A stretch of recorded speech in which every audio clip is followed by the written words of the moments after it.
Commander Marcus Walker stood on his remote Helios 7 outpost's observation deck, watching the binary suns paint the sky in amber and gold hues. After 15 years of military service and countless battles protecting human colonies, he'd chosen this isolated posting at the edge of explored space. The solitude suited him, or so he believed. The outpost's alarm system abruptly blared, shattering his reverie. An unregistered vessel was approaching, its design unlike anything in human databases. Marcus's hand instinctively went to his pulse rifle, years of combat ingrained the reflex. The craft descended with impossible elegance, its silver hull mirroring the twin sunsets like liquid mercury. As it landed, Marcus gasped. He recognized the markings, the Luminari, a species renowned for advanced diplomacy and strict isolationist policies. The ship's hatch hissed open, releasing a crystalline vapor. Through the mist, a figure emerged, stealing Marcus's breath. Her skin possessed the Luminari's characteristic opalescent sheen, shifting between deep blue and violet in the fading light. But it was her eyes, those incredible silver eyes, that sent his world reeling. "Sarah," he whispered, lowering his weapon. She stood before him, as breathtaking as 5 years prior, when their paths had crossed during the peace negotiations that concluded the frontier wars. Her diplomatic robes billowed in the wind, rippling like liquid starlight. "Hello, Marcus," she said, her voice possessing the musical quality unique to her species. "It's been a long time." Marcus struggled to compose himself. Their brief encounter during the negotiations had altered everything and nothing. A human military commander and a Luminari diplomatic envoy, politics alone rendered any relationship impossible, not to mention their biological differences. "You shouldn't be here," he managed. "This sector is strictly restricted." A subtle smile played on her lips. "I have clearance from both our governments. Finding you wasn't easy, Marcus. You chose your exile well." "It's not exile," he countered. "It's a posting. A posting where no one would look for you." Her silver eyes met his. "Where you wouldn't have to confront what transpired between us." Marcus averted his gaze, unable to sustain her stare. "That was 5 years ago. We both agreed it was impossible. And yet, here I am," she said, her footsteps soft as she approached. "Because there's something you need to know, something I should have told you before you vanished." He felt her presence behind him, that familiar energy that seemed to hum around all Luminari, but stronger with her, always stronger with her. "Marcus," she said softly. "I want you to meet someone." He turned, and his world shifted again. Standing in the ship's doorway was a child, no older than 4. Her skin held the Luminari's opalescent sheen, but her eyes were human, dark, exactly like his own. "This is Arya," Sarah said, her voice trembling slightly. "Our daughter." Marcus stared at the impossible child, his mind struggling to process the sight. Human Luminari hybrids were theoretically impossible, their genetic structures were too disparate. "How?" he whispered. "The same way you and I were possible when everyone said we weren't," Sarah replied. Sarah moved to stand beside their daughter, who regarded him with curious, intelligent eyes. "She is a miracle, and she deserves to know her father."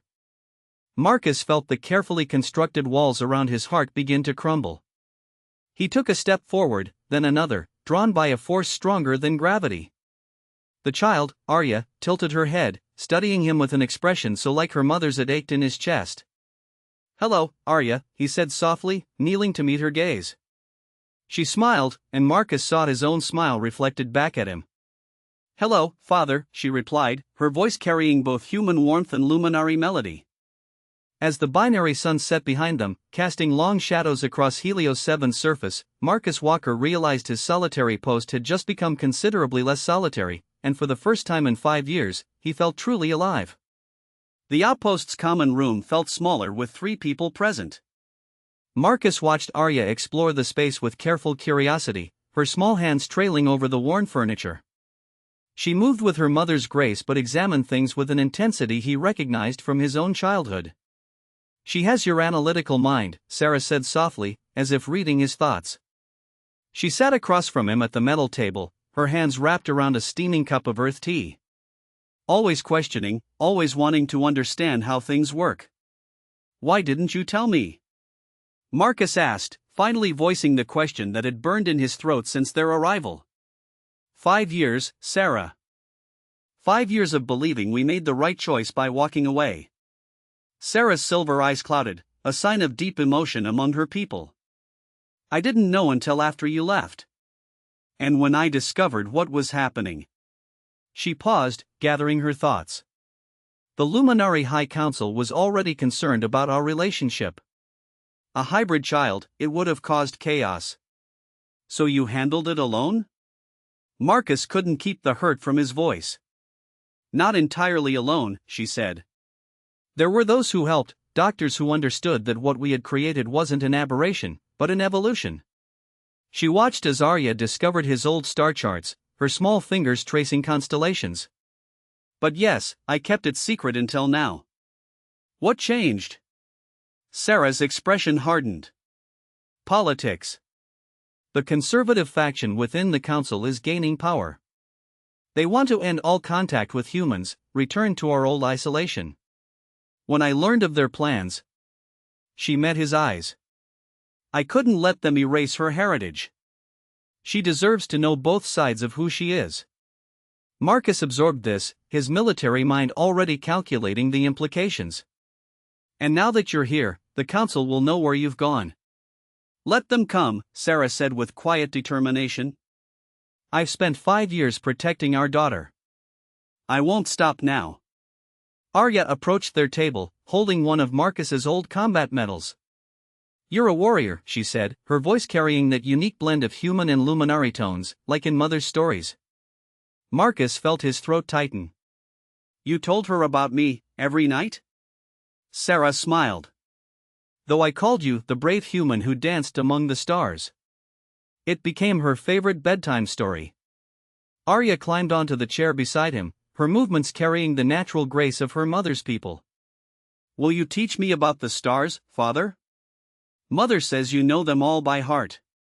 Marcus looked at this miracle child, this impossible blend of two worlds, and felt something shift in his soul.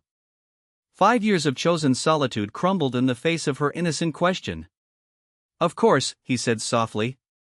Though I think you might teach me a few things, too. A warning chime from Sarah's communication device interrupted the moment. Her expression tightened as she read the message. They're moving faster than I anticipated. The council has dispatched a diplomatic vessel to escort us home. How long? Marcus was already moving, military training taking over. 3 days, perhaps 4, Sarah estimated. I know I've disrupted your life, Marcus. If you want us to leave, no. The force of his response surprised even him. He looked at Arya, who watched them both with those intelligent, dark eyes. I've missed enough. Whatever comes next, we face it together. Sarah's relief was visible in the way her skin shifted colors, deepening to a rich indigo. The council won't give up easily. They believe purity of bloodlines is sacred. Then they'll learn what happens when they threaten a Marine's family, Marcus said, moving to the outpost security console, his fingers flying over the controls. This posting isn't just some forgotten outpost, Sarah. It's a former military installation. We have options. We're not asking you to start a war, Sarah said softly. Marcus turned to her, seeing both the diplomat who had captured his heart and the mother who had protected their child alone for 5 years.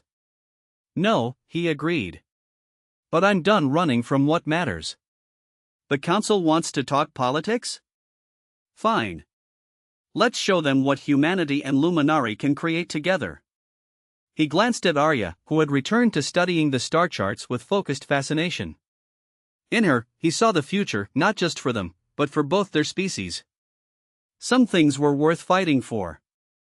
3 days, he said, already forming plans. Let's make them count.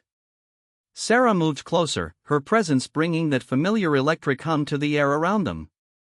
I've missed your determination, she whispered. Arya isn't the only one who needed her father. I never stopped needing you, too. As night fell over Helios 7, Marcus Walker began preparing for a battle unlike any he'd fought before, not with weapons, but with truth. And this time, he had everything to lose and everything to gain. Dawn broke over Helios 7's horizon in ribbons of crimson and gold. Marcus stood in the outpost's communications center, reviewing encrypted messages from old military contacts. Beside him, Arya sat cross-legged on the floor, assembling and disassembling a simple quantum puzzle he'd given her. Her small fingers moved with surprising precision, her face set in concentrated determination. "She has your focus," Sarah said, entering the room. She'd traded her diplomatic robes for more practical attire, though she still moved with characteristic luminary grace. When she sets her mind to something, nothing can distract her. "The puzzle was meant to keep her occupied for hours," Marcus replied, watching their daughter with wonder. "She solved it in 20 minutes, and now she's trying to understand how it works." Sarah smiled. "She does this with everything, takes it apart, puts it back together, always wanting to know the why behind things." A soft chime from the communications console interrupted them. Marcus's expression hardened as he read the incoming message. "The Council's ship has increased speed. They'll be here in 2 days, not 3. They're afraid," Sarah said quietly. "Not just of what Arya represents, but of the change she could inspire. There are others like us, Marcus, other humans and Luminari who found each other despite the barriers. They're watching what happens here." Marcus turned to her, seeing the weight of responsibility in her silver eyes. "You planned this, didn't you? Coming here wasn't just about Arya meeting me. It was always about Arya." Sarah countered, then softened. "But yes, the timing was deliberate. The Council's push for isolation needs to be challenged. And what better challenge than proof that our species can create something beautiful together?" "You're using our daughter as a political statement," there was an edge to his voice. "I'm using the truth as a weapon," Sarah replied firmly. "Every moment they deny her existence, deny the possibility of harmony between our peoples, they strengthen the xenophobic faction. I won't let her grow up ashamed of who she is." Their discussion was interrupted by Arya's excited voice. "Father, look." She held up the reassembled puzzle, but something was different. The quantum patterns had been rearranged, creating new, more complex configurations. Marcus knelt beside her, examining her work. "This is incredible. You didn't just solve it, you improved it." "The original pattern was inefficient," Arya explained, her voice carrying that unique blend of human directness and luminary melody. "This way makes more sense." Sarah joined them on the floor, her expression soft. "Do you understand now, Marcus? She's not just our daughter, she's proof that our differences can create something greater than the sum of its parts." Marcus watched as Arya began explaining her improvements, her small hands gesturing with enthusiasm. In her face, he saw both his own features and Sarah's, blended perfectly. But it was more than physical, her mind seemed to work in ways that were neither purely human nor purely luminary, but something new and remarkable. "The Council's ship," he said finally. "What's their likely approach?" "They'll try diplomacy first," Sarah replied, slipping easily into her political analyst role. "Offer rewards for compliance, remind me of my duties to our people. When that fails, they'll attempt to take us by force, claiming it's for Arya's own protection. They'll find that difficult." Marcus moved to the security console, entering a series of commands. The outpost's defensive systems hummed to life, long dormant shields shimmering into existence. This facility was designed to withstand military-grade attacks. "But we're not looking for a fight. What are you planning?" Marcus smiled, and for the first time in years, felt the thrill of purpose in his veins. "You said others are watching. Let's give them something to see. The Council wants to talk about purity and isolation? We'll show them what the future could be." He turned to Arya, who had already begun modifying another puzzle. "How would you like to help your mother and me change the universe?" Arya looked up, her dark eyes bright with intelligence. "By being myself," she said simply. "Exactly," Sarah whispered, pulling their daughter close. "By being exactly who you are." As the binary suns climbed higher in the alien sky, Marcus Walker began preparing for a confrontation that would challenge not just the Luminary Council, but the prejudices of both their species. In his daughter's eyes, he saw the promise of a future where the stars themselves weren't barriers but bridges. And this time, he would not walk away. The Luminary diplomatic vessel emerged from hyperspace like a shard of crystal, catching starlight. Marcus watched it approach on the outpost's main viewer, his expression grim. Beside him, Sarah stood tall, her skin shifting through shades of deep blue that betrayed her tension. "High Counselor Thyron," she said, recognizing the ship's signature. "They sent him personally." "Your mentor," Marcus recalled the name from their time during the peace negotiations, "the man who taught me everything about diplomacy." Sarah's voice carried a note of sadness, "and the one who warned me most strongly about falling in love with a human." Arya sat at the secondary console, watching the approaching ship with fascination. Over the past 2 days, she had absorbed everything Marcus had taught her about the outpost systems with remarkable speed. Now, her small fingers danced across the controls, monitoring shield frequencies with intuitive ease. "They're hailing us," she announced, her voice steady. Marcus shared a look with Sarah before nodding. "Let's hear what they have to say." The viewscreen flickered, revealing the austere face of High Counselor Thyron. His skin held the pale blue sheen of age, and his silver eyes narrowed at the sight of them standing together. "Emissary Sarah," his voice carried the full weight of Luminary authority. "You have violated multiple protocols. Return to the ship immediately, and we will discuss your indiscretions privately." "With respect, High Counselor," Sarah replied, her diplomatic training evident in every word. "I am exactly where I need to be." "This human has no claim," Thyron began, but Marcus cut him off. "Commander Marcus Walker, former Earth Defense Force," he stepped forward. "And I have every claim. That's my daughter." Thyron's expression hardened. "The child is an aberration, a violation of natural law. She will be properly cared for, but must be studied." "Understood." "Her name is Arya," Sarah interrupted, her voice sharp. "And she's not an aberration. She's the future." As if on cue, Arya stood, moving to stand between her parents. "High Counselor," she said, her voice carrying both human strength and luminary grace. "I've been studying your ship's shield configurations. Did you know they're operating at only 70% efficiency? I could help you improve them." Thyron's shock was visible even through the viewscreen. He stared at the child who addressed him with such confidence, such precise understanding of advanced technology. "Impossible," he whispered. "No," Marcus said firmly. "Not impossible. Revolutionary." He placed a hand on Arya's shoulder. "You're so focused on maintaining what you think is pure that you can't see what's possible. The Council's laws can change." Sarah stepped forward. "You taught me that, Thyron. You taught me that diplomacy is about building bridges, not walls. Look at her, really look. She's everything we could become." Arya tilted her head, studying the High Counselor with those remarkable dark eyes. "Your ship's energy signature is beautiful," she said simply. "But it could sing even better with a few adjustments. Shall I show you?" Something shifted in Thyron's expression, a crack in the diplomatic mask.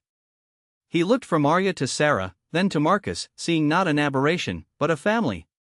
"The Council will never accept this," he said, but his voice had lost its edge of certainty. "Then the Council will be left behind," Sarah replied. "Because we're not the only ones. There are others like us, waiting, watching. Every moment you deny the possibility of harmony between our peoples, you push us closer to true division." Marcus stepped forward, his military bearing evident. "You have a choice, High Counselor. You can try to take my daughter by force, and I promise you that will not end well. Or you can listen to what she has to teach us, all of us." A long moment of silence stretched between them. Finally, Thyron spoke, his voice carrying the weight of centuries of tradition and the possibility of change. "Perhaps," he said slowly, "we should talk." As the tension in the room eased slightly, Marcus felt Arya's small hand slip into his. He looked down at his daughter, this miraculous bridge between worlds, and saw the future in her smile. Whatever came next, they would face it together, not as humans or Luminary, but as family. And in the vast expanse of space, that was the most powerful force of all. 1 year later, the observation deck of Helios 7 had changed. Where once there was only stark military efficiency, now there were signs of family life, star charts marked with a child's careful annotations, diplomatic documents sharing space with quantum puzzles, and windows that had been modified to capture the binary sunsets in all their glory.